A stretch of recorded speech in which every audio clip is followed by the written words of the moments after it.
Micro എക്കണോമിക്സിൽ first ചാപ്റ്ററിൽ first വരുന്ന ടോപ്പിക്കാണ് എന്താണ് മാർക്കറ്റ്, അതേപോലെ ഫങ്ഷൻസ് ഓഫ് മാർക്കറ്റ് എന്നുള്ളത്. ഓക്കെ, അപ്പോൾ അതാണ് നമ്മൾ ഇന്നത്തെ ക്ലാസ്സിൽ പറയുന്നത്. ഇനി വാട്ട് ഈസ് മാർക്കറ്റ് എന്ന് ചോദിച്ചാൽ നമുക്ക് സിമ്പിളായിട്ട് ഡെഫിനേഷൻ പറയാം. Markets are institutions in which buyers and sellers are brought into contact for purposes of engaging in exchange.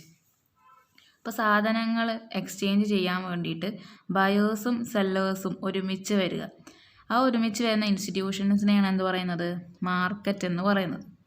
Okay, ഇപ്പോൾ സാധനങ്ങളും സേവനങ്ങളും ഒക്കെ എക്സ്ചേഞ്ച് ചെയ്യാൻ വേണ്ടിയിട്ട് ബയേഴ്സും സെല്ലേഴ്സും ഒരുമിച്ച് വരുന്ന ഇൻസ്റ്റിറ്റ്യൂഷൻസ്, ഒരുമിച്ച് കൂടുന്ന സ്ഥലം, അതിനെയാണ് മാർക്കറ്റ് എന്ന് പറയുന്നത് അല്ലേ. ഇപ്പോൾ ബയേഴ്സിൻ്റെയും സെല്ലേഴ്സിൻ്റെയും ഭാഗത്തു നിന്നാണ് ഈ ഡിമാൻഡും സപ്ലൈ വരുന്നത്. ബയേഴ്സ് എന്ത് ചെയ്യും? ഡിമാൻഡ് ചെയ്യും, ഗുഡ്സ് ഡിമാൻഡ് ചെയ്യുന്നു, സെല്ലേഴ്സ് ഗുഡ്സ് സപ്ലൈ ചെയ്യുന്നു.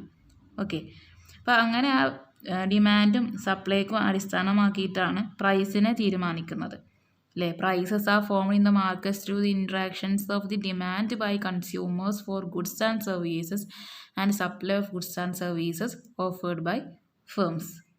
അപ്പോൾ എന്താണ് മാർക്കറ്റ് എന്ന് വെച്ചാൽ നമുക്ക് സിമ്പിളായിട്ട് പറയാം.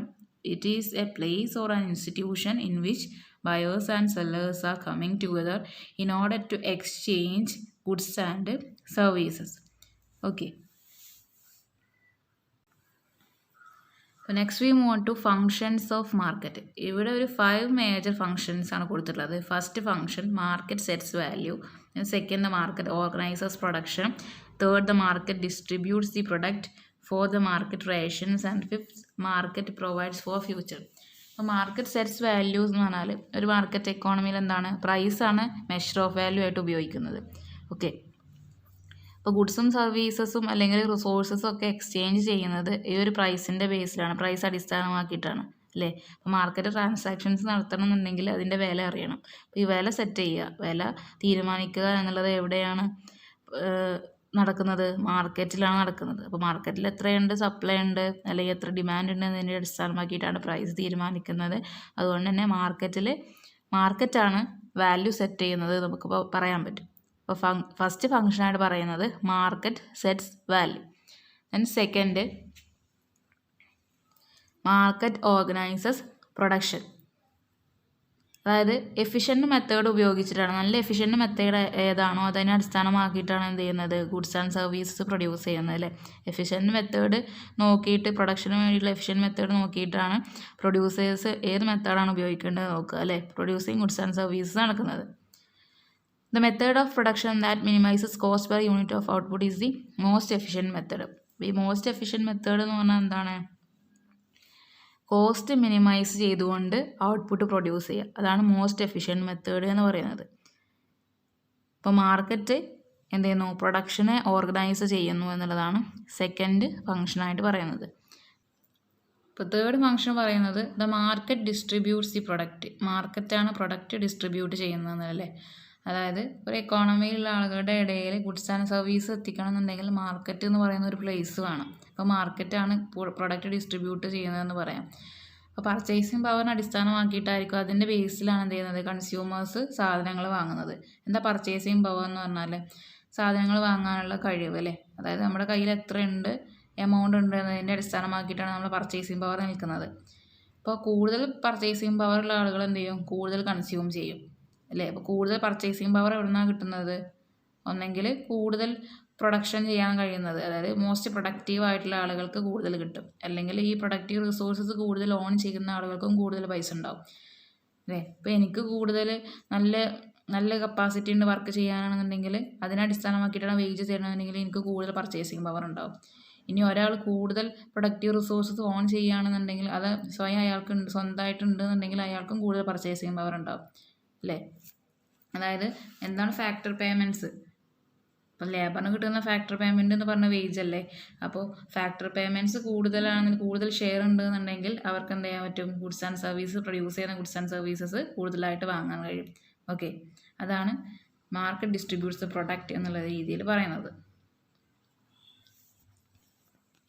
നെക്സ്റ്റ് ഫോർത്ത് ഫംഗ്ഷനായിട്ട് പറയുന്നത് ദ മാർക്കറ്റ് റേഷൻസ്. ഇപ്പം എന്താ മാർക്കറ്റ് റേഷൻസ് പറഞ്ഞാൽ? റേഷനിങ് എന്ന് പറഞ്ഞാൽ ഒരു കൺട്രോൾ വെക്കുക, അതായത് ഗുഡ്സിൻ്റെ മേലൊരു കൺട്രോൾ വെക്കുക എന്നുള്ളതാണ്. അപ്പോൾ കൺസംഷൻ കുറക്കാൻ വേണ്ടിയിട്ട് ആർട്ടിഫിഷ്യലായിട്ട് കൺട്രോൾ ചെയ്യുന്നതിനെയാണ് മാർക്കറ്റ് റേഷൻ എന്ന് പറയുന്നത്.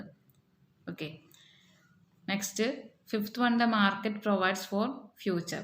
Saving and investment take place in the market in an effort to maintain a system and bring about economic growth. അപ്പോൾ എക്കണോമിക് ഗ്രോത്ത് കൊണ്ടുവരാൻ വേണ്ടിയിട്ട് സേവിങ് ആൻഡ് ഇൻവെസ്റ്റ്മെൻ്റ് ഒക്കെ ഇൻക്രീസ് ചെയ്യുക എന്നുള്ളതാണ് മാർക്കറ്റ് പ്രൊവൈഡ്സ് ഫോർ ഫ്യൂച്ചർ എന്നുള്ളതുകൊണ്ട് ഉദ്ദേശിക്കുന്നത്. ഓക്കെ, ഇപ്പോൾ മാർക്കറ്റിൽ സേവിങ്ങും ഇൻവെസ്റ്റ്മെൻ്റ് ഒക്കെ നടക്കും അല്ലേ. കൂടുതൽ സംഭവങ്ങൾ പ്രൊഡ്യൂസ് ചെയ്യാൻ വേണ്ടിയിട്ട് ആളുകൾ എന്ത് ചെയ്യാം, ഇൻവെസ്റ്റ്മെൻറ്റ് ചെയ്യാം. അത് എക്കണോമിക് ഗ്രോത്തിലേക്ക് നയിക്കുന്നു. So market provides for future എന്നുള്ളതാണ് ഫിഫ്ത്ത് ഫംഗ്ഷനായിട്ട് പറയുന്നത് കേട്ടോ. അപ്പോൾ ഇത് ഈ പുസ്തകത്തിലുള്ള ഫങ്ഷൻസ് ആണ്. നിങ്ങൾക്ക് നെറ്റൊക്കെ സെർച്ച് ചെയ്താൽ ഗൂഗിളിലൊക്കെ നോക്കിയാൽ ഇനി വേറെ ഫങ്ഷൻസൊക്കെ എഴുതാൻ പറ്റും. Okay, next types of markets. ഇപ്പോൾ ടൈപ്സ് ഓഫ് മാർക്കറ്റ്സ് ഓരോന്നും നമുക്ക് ഡീറ്റെയിൽഡ് ആയിട്ട് നമുക്ക് ഓരോ ചാപ്റ്റർ ആയിട്ട് തന്നെ പഠിക്കാനുണ്ട്. ഇപ്പോൾ ജസ്റ്റ് ടൈപ്സ് ഓഫ് മാർക്കറ്റ്സ് എന്തൊക്കെയാണെന്നുള്ളത് പറയാം. ഇപ്പോൾ പ്യുവർ കോമ്പറ്റീഷൻ. അപ്പോൾ pure competition is a market structure characterised by a large number of firms producing a homogeneous product. അപ്പോൾ ഒരേ സ്വഭാവമുള്ള പ്രൊഡക്റ്റ് പ്രൊഡ്യൂസ് ചെയ്യുന്ന ഒരുപാട് ഫേംസ് ഉള്ള മാർക്കറ്റിനെയാണ് പ്യുവർ കോമ്പറ്റീഷൻ അല്ലെങ്കിൽ പെർഫെക്റ്റ് കോമ്പറ്റീഷൻ എന്ന് പറയാം. പ്യുവർ കോമ്പറ്റീഷൻ ഈ പെർഫെക്റ്റ് കോമ്പറ്റീഷൻ്റെ പ്രത്യേകത എന്താണ്? Large number of firms, homogeneous product ആയിരിക്കും. ഇനി pure monopoly. Monopoly is a market situation in which there is a single firm selling a commodity for which there are no close substitutes. ഇപ്പോൾ close substitutes പകരം വെക്കാൻ ഒരൊറ്റ commodity ഇല്ലാതെ ഒരൊറ്റ commodity മാത്രം, സ്വഭാവത്തിൽ ഒറ്റ കമ്മോഡിറ്റി മാത്രമുള്ളത് ഒരു ഫേം വിൽക്കുക. ആ ഒരു മാർക്കറ്റ് സിറ്റുവേഷനെയാണ് പ്യുവർ മൊണോപ്പൊളി എന്ന് പറയുന്നത്. പകരം സബ്സ്റ്റിറ്റ്യൂട്ട് ഗുഡ്സ് ഇല്ല, അതാണ് pure monopoly. Then duopoly. Duo പേര് തന്നെ ഉണ്ട്, രണ്ട് അല്ലേ. The market in which only 2 sellers exist called duopoly. അപ്പോൾ 2 സെല്ലേഴ്സ് മാത്രമുള്ള മാർക്കറ്റിനെയാണ് ഡ്യുവോപ്പൊളി എന്ന് പറയുക. അതൊരു ഒലിഗോപ്പൊളീൻ്റെ സ്പെഷ്യൽ കേസാണെന്ന് പറയാറുണ്ട്. Next fourth one, oligopoly. Oligopoly is a market structure in which there are only A few sellers of A commodity. ഒരു കമ്മോഡിറ്റിക്ക് കുറച്ച് sellers അല്ലെങ്കിൽ കുറച്ച് പ്രൊഡ്യൂസേഴ്സ് മാത്രമേ ഉണ്ടാവുള്ളൂ. ഫ്യൂ സെല്ലേഴ്സാണ് ഒലിഗോപ്പൊളിൻ്റെ പ്രത്യേകത. അതിൻ്റെ കോമ്പറ്റീഷൻ എന്നത് ഫ്യൂ എന്ന് പറയാറുണ്ട് ഒലിഗോപ്പൊളിനെ കേട്ടോ. Next monopsony. ഇപ്പോൾ നമുക്ക് ഡ്യുവോപ്പൊളി, മൊണോപ്പൊളി എന്നൊക്കെ ഉള്ളത് നമ്മൾ പറഞ്ഞത് സെല്ലേഴ്സിൻ്റെ ഭാഗത്ത് നോക്കിയിട്ടുള്ള മാർക്കറ്റ് സ്ട്രക്ചറാണ്. ദെൻ മൊണോപ്സോണി അല്ല ഡ്യുവോപ്സോണി, ഒലിഗോപ്സോണി എന്നൊക്കെ പറയുന്നത് ബയേഴ്സിൻ്റെ ഭാഗത്ത് നോക്കിയിട്ടാണ് പറയുക കേട്ടോ. അപ്പോൾ മൊണോപ്സോണി എന്ന് പറയുന്നത്, monopsony is a market situation in which there is only one buyer of the commodity. അതായത് മോണോ എന്ന് പറഞ്ഞാൽ എന്താ, ഒറ്റ ബയർ. മൊണോപ്സോണി എന്ന് പറഞ്ഞാൽ ഒറ്റ എന്നുള്ളതാണ്. അപ്പോൾ മൊണോപ്സോണി എന്തായിരിക്കും, ഒരൊറ്റ ബയറേ ഉണ്ടായിരിക്കുള്ളൂ മാർക്കറ്റിൽ. അതാണ് മൊണോപ്സോണി എന്ന് പറയുക. ഇനി ഡ്യുവോപ്സോണി. ഡ്യുവോ എന്ന് പറഞ്ഞാൽ 2. ഒരു മാർക്കറ്റിൽ 2 ബയേഴ്സ് മാത്രമേ ഉള്ളൂ എന്നുണ്ടെങ്കിൽ അതിനെയാണ് ഡ്യുവോപ്സോണി എന്ന് പറയുക. നെക്സ്റ്റ് ഒലിഗോപ്സോണി. ഒലിഗോപ്സോണി എന്ന് പറഞ്ഞാൽ നമ്മൾ കോമ്പറ്റീഷൻ എന്നത് ഫ്യൂ, ഒലിഗോപ്പൊളി എന്ന് പറഞ്ഞു. ഒലിഗോപ്സോണി ആകുമ്പോഴോ എന്തായിരിക്കും, ഒരു മാർക്കറ്റിൽ ബയേഴ്സ് കുറച്ച് അല്ലെ ഫ്യൂ നമ്പേഴ്സിലാണെന്നുണ്ടെങ്കിൽ അതിനെയാണ് ഒലിഗോപ്സോണി എന്ന് പറയും. Then monopolistic competition. ഇപ്പോൾ monopolistic competition is a market structure characterised by large number of firms producing differentiated product. അപ്പോൾ കുറേ ഫേംസ് ഉണ്ട്, പക്ഷേ അവർ പ്രൊഡ്യൂസ് ചെയ്യുന്ന ഡിഫറൻഷിയേറ്റഡ് പ്രൊഡക്റ്റ് ആണെന്നുണ്ടെങ്കിൽ അത് മൊണോപ്പൊളിസ്റ്റിക് കോമ്പറ്റീഷൻ. ഒരുപാട് നമ്പർ ഓഫ് ഫേംസ് ഉണ്ട്, അത് ഹോമോജീനിയസ് പ്രൊഡക്റ്റ് ആണെന്നുണ്ടെങ്കിൽ perfect competition. Okay, then monopsonistic competition എന്ന് പറയുന്നത് എന്താണ്, ഒരു മാർക്കറ്റ് സിറ്റുവേഷനാണ്. It is characterised by many buyers of differentiated input. അല്ലേ, ഡിഫറൻഷിയേറ്റഡ് ഇൻപുട്ട് വാങ്ങാൻ വേണ്ടിയിട്ട് കുറേ കൺസ്യൂമേഴ്സ് അല്ലെങ്കിൽ കുറേ ബയേഴ്സ് ഉള്ള മാർക്കറ്റിനെയാണ് പറയുന്നത് മൊണോപ്സണിസ്റ്റിക് കോമ്പറ്റീഷൻ.